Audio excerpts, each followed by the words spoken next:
You're listening to the Tiger 2 podcast, the go-to sports show for students, by students about all things Tiger sports. Recorded at WUMR 91.7 FM and powered by Tiger News. Now here are your hosts, Bryant, Dacus, and Jackson Brown. Welcome to another episode of the Tiger 2 podcast. I'm Bryant Dacus. And I'm Jackson Brown. So Jackson, we've been away for a week, and wow, has a lot happened. Yeah, seriously, we have news all over the sports spectrum of Memphis sports. Unfortunately, the women's soccer team, they dropped their first round game to Washington State. It was a 1-0 defeat on the road. Should have been at home. Should have been at home, but say what you will about that. But wow, what headlines for Memphis basketball, and particularly James Weisman. Absolutely. So since we last met, the school decided to sit him against Alcorn State. That was the Saturday game. In their reinstatement process for him, and then the NCAA came back and gave him an official 12-game suspension. He's eligible to return against USF in January. That $11,500 paid by Penny Hardaway to him has to be donated to a charity of his choosing. Bryant, that's a little fishy to me. Just a little. I just don't understand. I mean, I get it. You know, the rules are the rules. You can say what you want about the rules, but I don't like the rules. I think he shouldn't have had to. You know, I don't think he should be suspended for this. But at the end of the day, sit him. That's fine. But the $11,500 to a charity catches me so off guard. I'm like, how is he going to get that money? Yeah, exactly. I think that's what's throwing me off about this whole thing is that, he's suspended. Does he need to play collegiately? No. It would be great for the University of Memphis, and we can't wait to see him back, but it's not going to affect his basketball future. But the $11,500, when college athletes aren't allowed to get paid and you expect them to – how is he going to get the money back? I don't know. I've heard that he can. I've seen this around Twitter. I think I've seen a couple people, like from ESPN or CBS posts that he could take out a loan, pay this money back, and then once he becomes a top 5 draft pick and is a millionaire at the age of 19, he can just pay that loan off. But my thing is, he shouldn't have to do that. Exactly. If you're not going to pay your athletes, then don't expect them to pay you back. And say what you want about it, because I've heard a lot of different opinions, but this is just a bad look for the NCAA. I mean, we already have people jumping ship and going over to Australia, of all places, to play basketball. And you remember last year, I mean, and if James Weisman is just he's such a team player. Because if I was him, you remember last year, Darius Baisley. Oh, yeah. Who had some eligibility issues. Skip just said, hey, I'm skipping out on college. And became a intern at New Balance and just got ready for the draft. And now he's playing pretty well for the Oklahoma City Thunder. If I was James Weisman, I'd say, all right, guys, I don't need to be here for 6 months. This is kind of a waste of time. I'm going to be a top 5 pick. I'm going to just go train until June and get drafted as a top 5 draft pick. I don't need you, NCAA. And as the NCAA, it's kind of like, why would you do this to your players and say, okay, well, this makes a lot of sense. We're going to not pay you, which obviously everybody stands on different sides. It doesn't really matter which side you stand on for the pay players, but we're not going to pay you. But then if something like this happens to you, we're going to force you to pay that money back that you can't make right now because you're a college student. Money that you were in need of. It wasn't like a buttering you up kind of thing. It was, you needed this money to move. But, this is all a reflection of the horrible, horrible one-and-done rule. Yeah. If you have a high school athlete who can play in the NBA, let him go to the NBA. Yeah. That's all I have to say about that. But, we're excited to get him back in January. Absolutely. It'll be just in time for the tournament. Obviously, he's going to make a fantastic contribution. Oh, yeah. He already has. He's still the leading scorer of the team. Yeah. Which is insane because, he hasn't played 2 games, and he's still somehow the leading scorer, which is absurd. Exactly. But in the meantime, we have 12 games, and the first 2 of those 12 started last Saturday against Alcorn State. Big win, 102-56. Obviously, lesser competition, but I think the big standout, Lester Quinones continuing to emerge. On his birthday. On his birthday, too. Happy birthday to him. Yeah. He had 21 points and 10 rebounds, a very respectable double-double. Yeah. And then Precious doing precious things again. I think he's emerging as the leader of this team without James Weisman. Yeah, absolutely. And starting off with Lester Quinones, I mean, I don't remember if I said this on the show last week, but Lester kind of came in here and everybody said, "Oh, he's our shooter. He's going to be that spot-up shooter, just give it to him. He'll, knock down the threes." Well, he's been struggling from behind the arc this year. And he's kind of shown his athleticism. He's getting in the lane. He's not scared to take it down low, and that's how he's getting all his points is in the lane, down low, and it's really shown how good of a basketball player he is. He's not just this, let me stand behind the three-point line and catch and shoot threes all day. I can do other things, and so that's been awesome to see. And then Precious Achiuwa, I mean, I know we've talked about it a couple of times now. He has kind of had a slow start to the season, and it seems like in most games he'll have a slow first half in the game, and then he'll come out in the second half, and it's like, oh, this is a completely different player. And, seeing him step up without James Wiseman has been huge. I mean, they need this. And I think that's the key is that he's really stepped up. Even the Little Rock game, which you can say I want to say it was a physical game, but really it was just sloppy. But Precious showed up again. He had 16 points, 12 rebounds. And it's good to see him step up because, say what you want about James, but he wasn't the only vaunted recruit in this top in the nation recruiting class. And it's good to see these other guys step up. So we're looking to see a lot more out of Precious, obviously, more out of Lester Quinones. Like you were saying, he's settling down. He's not taking those shots behind the arc anymore. I think he's kind of a microcosm to where we want the team to be, just settling down, making good shooting decisions. He was the one bright spot in that Oregon loss. And I thought, the team should have probably rallied behind him and made decisions, in line with his.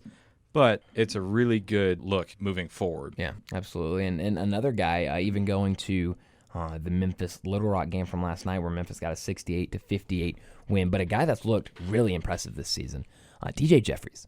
DJ Jeffries has looked awesome coming off the bench in that six-man role, and he's really kind of embraced that six-man role. And I always compare him to has the ability of a starter, but coming off the bench, he just brings that same intensity that a starter would bring, and he just brings it with that second unit. And so it's kind of like you don't have that let-off that you usually do when, the backups come in because you have a guy like DJ Jeffries that, at most teams would probably be starting right now. Exactly. And with DJ Jeffries, what you get is the start of good depth in this team. Yeah. And championship teams have depth. Yeah. They have the scorers, they have the starters, but can we really think of the last time we had a team full of one-and-dones who really pushed it all the way? It was a lot like Kentucky in 2015, where they went all the way through the tournament and then lost in the Final Four. Yeah. The teams that win are the teams that can post up in the clutch moments and then rotate their guys around and just have everybody contribute. And I'm really excited to see this out of this team. Yeah, absolutely. And so, this team's really going to have to rally around. And one of those guys that I think is going to, we talked about Precious Achiuwa kind of emerging as a leader on the court, but I think another guy that's going to emerge as a leader off the court and maybe not put up as many big numbers is Alex Lomax. I mean, I don't know if you remember before the season, Andy Katz over at NCAA.com named Alex Lomax as one of 9 glue guys in college basketball. And last night, I mean, he didn't have the big numbers. He had 7 points, 3 rebounds, 7 assists, and 4 steals. That is a solid night. That's a really good night. Yeah, that's a really good night from Alex Lomax. And, he's really improved from last year. He looks more, there were games last year, even late in the season, where he just did not look comfortable on the court. And you could tell because a lot of people were kind of pointing out his struggles shooting. And I think it got to him a little bit because it was a big deal. I mean, there were a lot of people talking about, why isn't Alex Lomax able to score the ball? And, it took an effect on him. But I think this year he's come out with more confidence. He's kind of come out as this team's leader with his age. He has some experience. He played college basketball last night, which, a lot of these guys didn't. And he's looked really good. And he's kind of been one of the team leaders on defense. I mean, him and Damian Ball, when you have both of them out on the court, this team defensively is insane. And we're going to be looking forward to seeing that physicality on defense because there are a couple of good matchups coming up, including one neutral site game on Thanksgiving Day.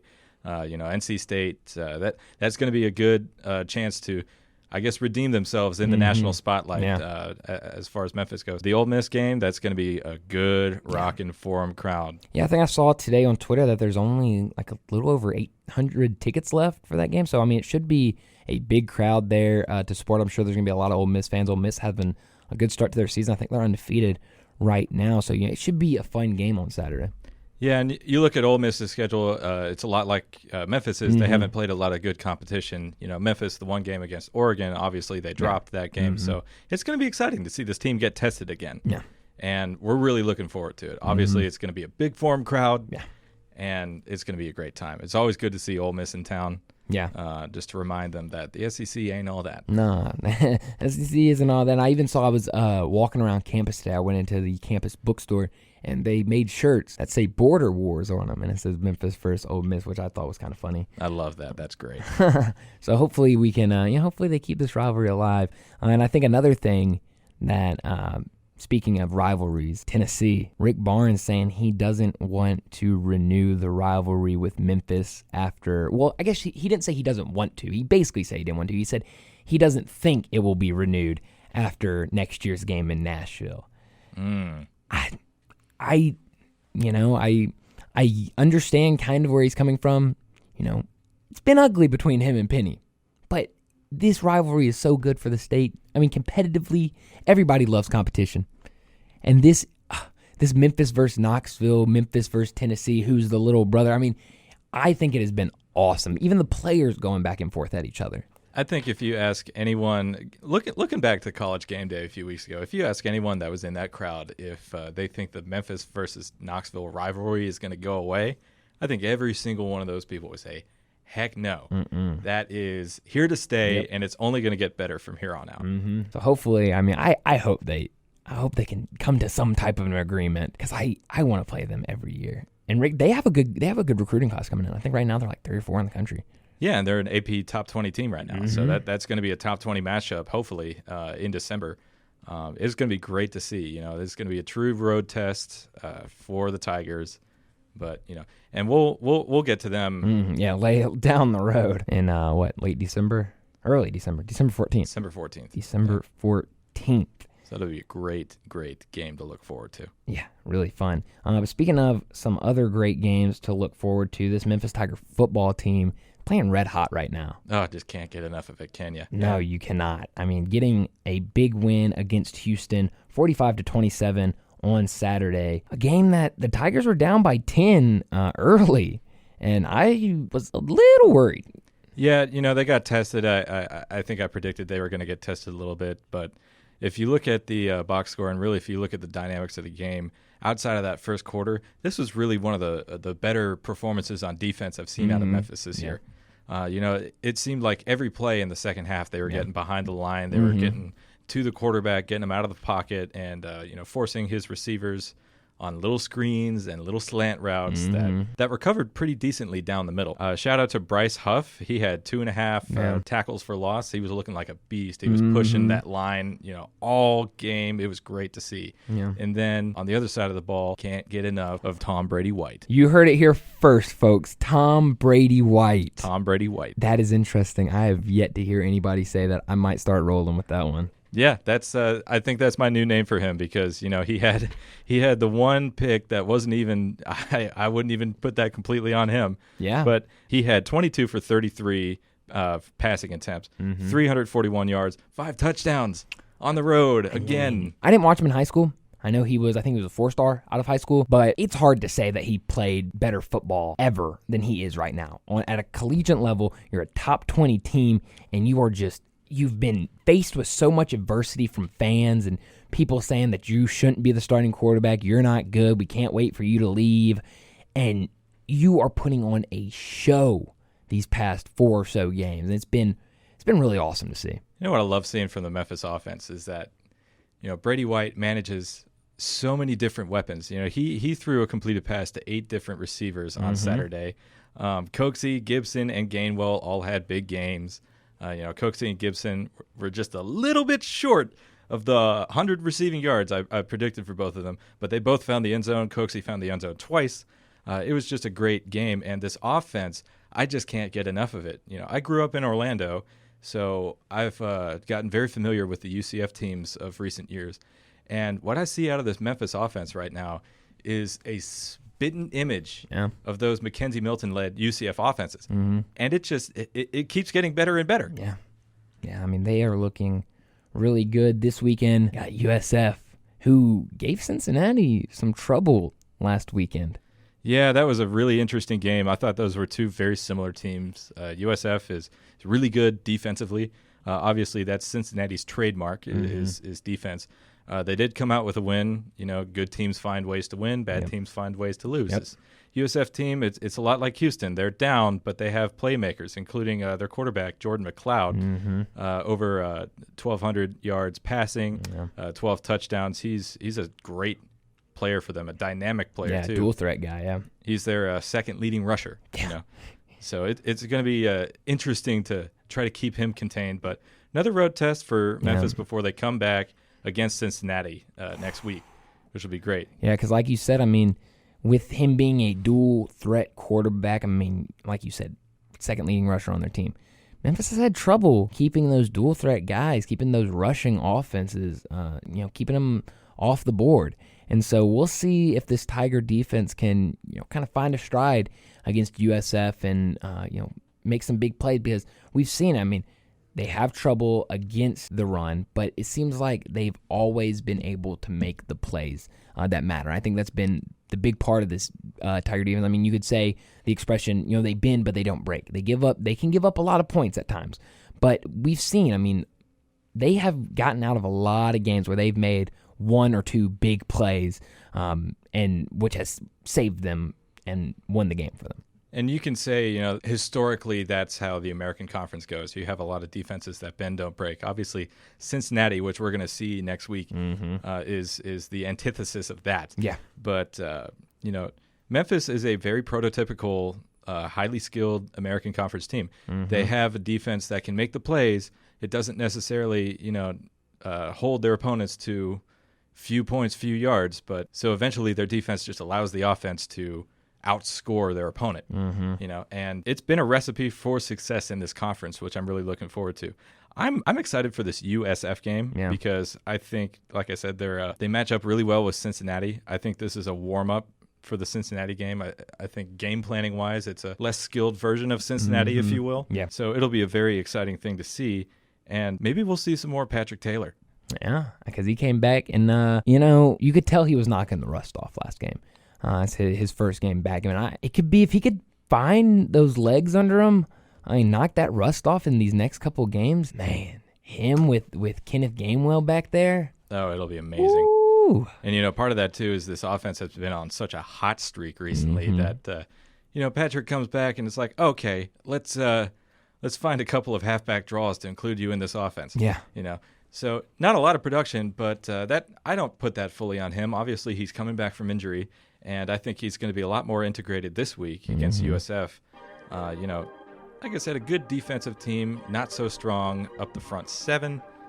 So we'll see how that goes for him and seeing how far he can push this program. And with him in this lineup, I think it definitely helps your chances at getting to a big bowl, maybe even the Cotton Bowl. Cotton Bowl or bust.